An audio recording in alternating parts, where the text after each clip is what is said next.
चला तर आज मी तुम्हाला मावा मोदक कसा बनवतात ते दाखवते। मी घेतलेला आहे फुल क्रीम मिल्क 1 लिटर, तर ते आपण फोडून घेऊया।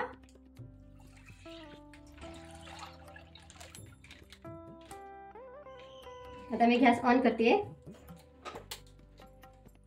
केलेला आहे। दूध गरम होईपर्यंत आपल्याला गॅस फुल ठेवायचा आहे। एकदा का दूध गरम झालं की आपण गॅस बारीक करूया। त्या दुधाला एकदा उकळी आली की पळीच्या साहाय्याने हलवून घेऊया, छान असं हलवून घेऊया। उकळी येईपर्यंत असंच ठेवायचं आहे दूध। एक उकळी आली की आपल्याला मलाई वेगवेगळी करून घ्यायची आहे, त्यामध्येच मलाई साईडला करून घ्यायची आहे। याच्यामध्ये मी थोडं सुद्धा पाणी टाकलेलं नाहीये, पाण्याचा वापर करायचा नाहीये, ओन्ली दूध, फक्त दूध टाकायचं आहे आणि उकळून घ्यायचं आहे। आपल्याला छान वर आलेली आहे, हे बघा। मी मलाई आता साईडला करून घेते, गॅस बारीक करते। आपल्याला अशी ही मलाई बाजूला करून घ्यायची आहे आणि गॅस मध्यम ठेवायचा आहे, खूप बारीकही नाही आणि खूप मोठाही नाही। जशी जशी मलाई येईल तसं आपल्याला बारीक करून दूध छान असं आटवून घ्यायचं आहे। मी एका साईडनेच हलवतीये कारण की मलाई अशी एका साईडला करून घ्यायची आहे आणि दूध घट्ट करायचं आहे।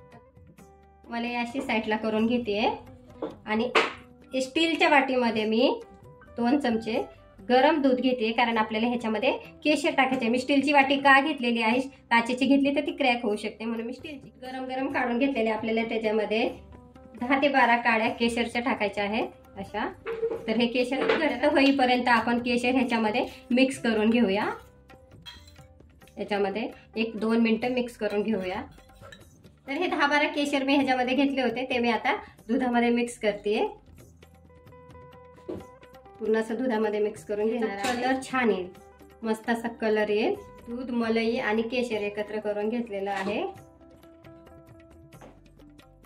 आपल्याला पूर्ण घट्ट करून घ्यायचं आहे। आता हे कंटिन्यू आपल्याला हलवतच राहायचं आहे, कंटिन्यू असं हलवतच राहायचं घट्ट होईपर्यंत। आता मी ह्याच्यामध्ये टाकते विलायची पावडर। तर तुम्हाला घरी बनवलेली विलायची पावडर आहे, तर मी ह्याच्यामध्ये ती टाकते।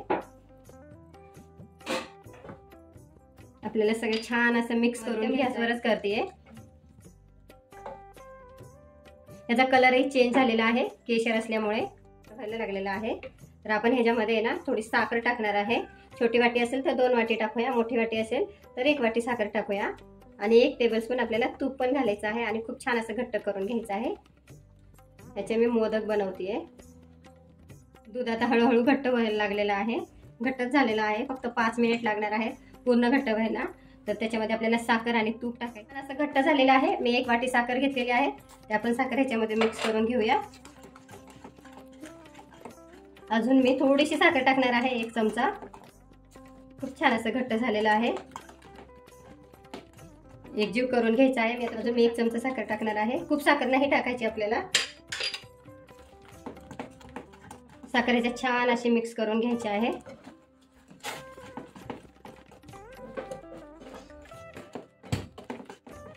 आता मी तुम्हाला दाखवतेय, मी 1 चमचा तूप टाकणार आहे ह्याच्यामध्ये।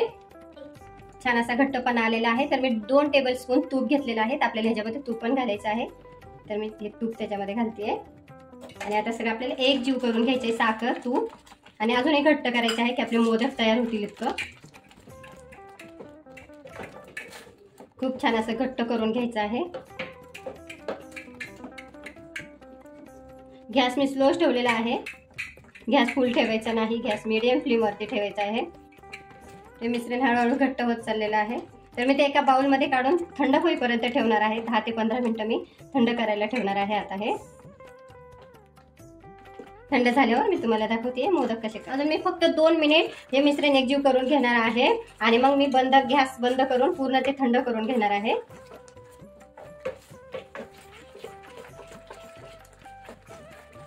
पूर्ण आटलेलं आहे दूध, 1 लिटर दूध, 1 वाटी साखर, थोडीशी विलायची पावडर आणि केशर, याच्यामध्येच आपले मोदक तयार होणार आहे। तर हे बघा, हे पूर्ण घट्ट झालेलं आहे। आता मी गॅस पूर्ण ऑफ करते। मी गॅस ऑफ केलेला आहे। कढईमध्येच मी ते थंड करायला ठेवणार आहे। थंड झाले की आपण मोदक बनवूया। मी हा साचा आणलेला आहे, त्याला आपण ना थोडं थोडं तूप लावून घेऊया असं, किंवा तुम्ही ब्रशने पण यूज करू शकता, पण मी लावलेले हलकंसं तूप लावलेलं आहे।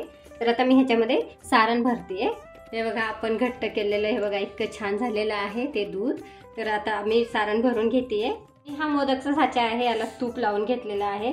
तर मी त्याच्यामध्ये आता सारण भरते, हे जे तयार केलेलं पूर्ण असं पॅक भरून घेते। हे बघा, हे पूर्ण भरलेलं आहे, तर मी हे बंद करते।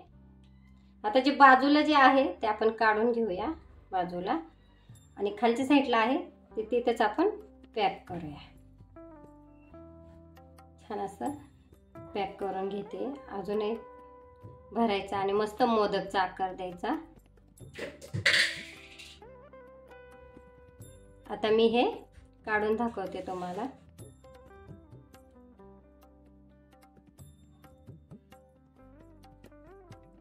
छान असं तयार झालेला आहे मोदक, आकारही छान आलेला आहे। त्याला तुम्ही काजू बदाम कट करून किंवा पिस्ताही लावू शकता, पण मी पिस्ता लावणार आहे। तर मी सगळे मोदक तयार करून घेते आणि मग मी पिस्ता लावते आहे। आता मी पिस्ता घेतलेला आहे कट करून, ते मी सारणमध्ये मिक्स करते आणि छान असं चमचेच्या साहाय्याने हलवून घेणार आहे। हलकसं आपल्याला मिक्स करून घ्यायचा आहे पिस्ता। हे बघा, दिसायलाही छान आणि खायला तर अप्रतिम।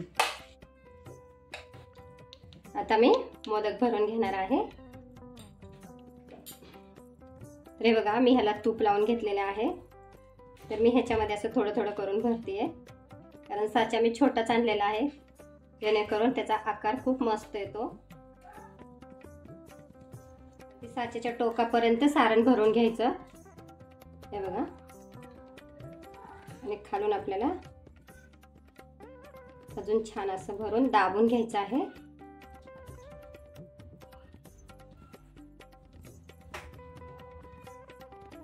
पूर्ण छान भरून हे बघा दाबून घेतलेलं आहे। साईडचे काढून घ्यायचं आहे, जे साईडला एक्स्ट्राचं सारण आहे ते मी काढून घेतलेलं आहे। छान असं पॅक करून घेतलेलं आहे। चला तर मी तुम्हाला काढून दाखवते।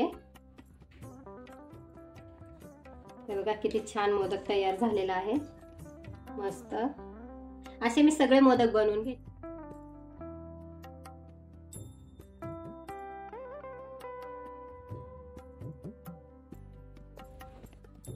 चला तर हे मोदक आपले खूप छान असे तयार झालेले आहेत आणि मस्त झालेले आहेत। तर मी तुम्हाला त्यातला एक असा खोलून नेहमी हे केलेले डिझाईन केलेले आहे।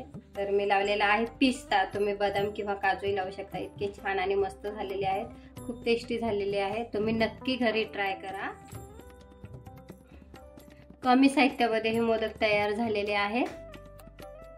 तुम्हाला जर माझा व्हिडिओ आवडला असेल तर लाईक, शेअर आणि सबस्क्राईब करा। बेल आयकॉनला क्लिक करा। धन्यवाद।